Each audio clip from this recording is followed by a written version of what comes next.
Wena cabros! Today my dad is making sopaipillas, so I decided that it's the perfect chance to record the making of this classic recipe.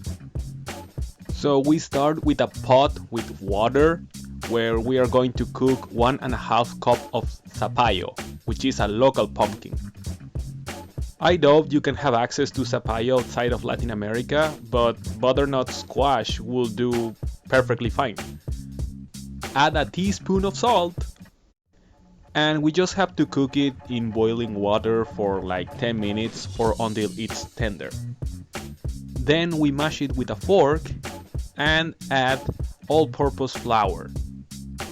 Now, how much flour? Well, I recommend you to start with 1 cup.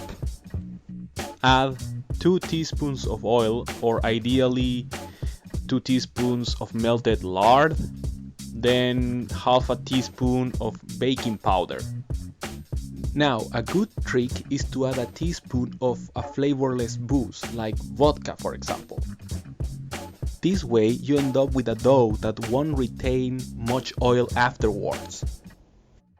Mix it all together, and then it's time to add another half a cup, and then maybe another. The idea is to add bit by bit the flour until you end up with a dough that won't stick to your fingers.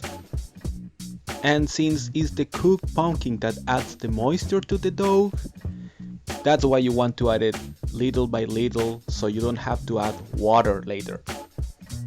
We ended up adding like 2 cups and 1/4 total of all-purpose flour. And while we let the dough rest, it's time to heat up the cooking oil.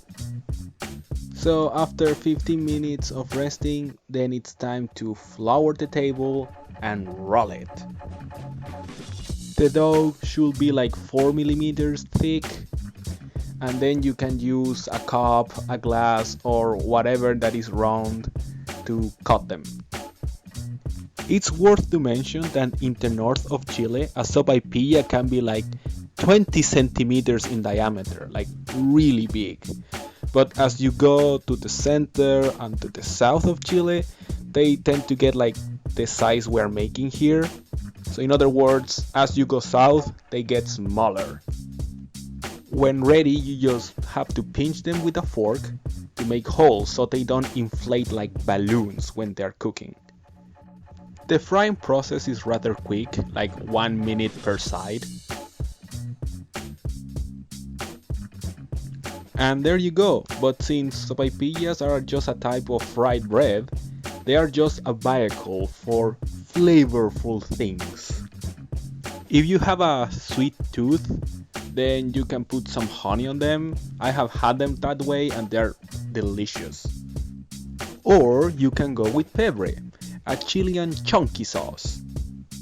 You will need a big tomato chopped into tiny pieces, 2 cloves of garlic, also chopped, 1 small onion, also chopped, and a handful of finely chopped parsley.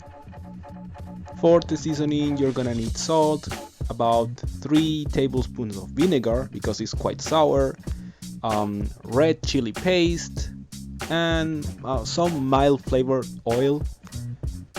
And with the Pebre done, you are ready to fully enjoy this snack, which is perfect to eat while you're waiting for the main course. And that's about it.